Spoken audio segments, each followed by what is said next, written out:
لا الہ الا اللہ۔ الحمدللہ رب العالمین، خوبیاں اور ثناء و کمالات اللہ کے لیے ہے جو پالنے والے کائنات کے الرحمن، بہت مہربان ہے، الرحیم، خوب بخشنے والے ہیں۔ انہیں دنیا میں سب کے حق میں احسان ہے اور آخرت میں سارے مسلمانوں کی مغفرت ہوگی۔ یہ سب ایک کے لیے دوسری دلیل ہے۔ مثلا اللہ کے لیے حمد ہے تو پھر پوچھا جاتا ہے کہ کیوں؟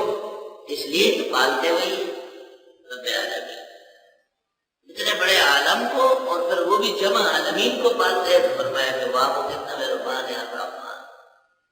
جب اتنا زیادہ مہربان ہے کہیں ایسا نہ ہو کہ کفار کو جنت لے جائے، فرمایا اللہ محمد بخشش صرف ایمان والوں کی۔ یہ کب ہوگا؟ کافر اور مومن کا فرق قیامت کے دن مالک یوم الدین۔ قیامت سے پہلے کیا تیاری ہو جائے؟ ایاک نعبد، خالص عبادت ضروری ہے، وایاک نستعین، خالص ایک اللہ سے مانگنا پڑے گا۔ یہ کیسے ہوگا کہ عبادت میں بھی خلل نہ آئے اور مانگنے میں بھی مختلف رہے؟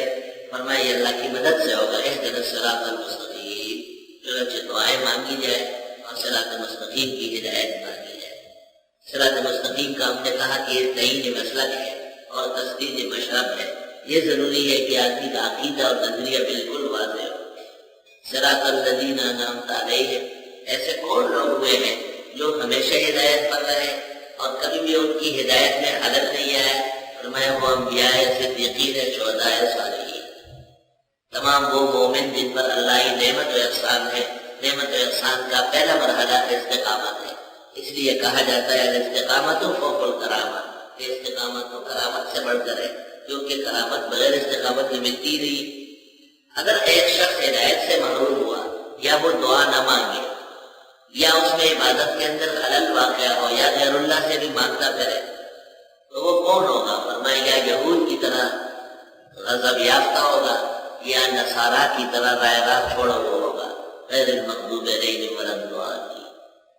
سورت کے اختتام پر آمین بتایا کہ یہ آمین بھی ہے اور آمین مقصورہ ممدودہ دونوں صحیح ہے، اور باوجود عالمی ہونے کے اور منزل من اللہ ہونے کے یہ قرآن کریم کا کوئی حصہ نہیں ہے۔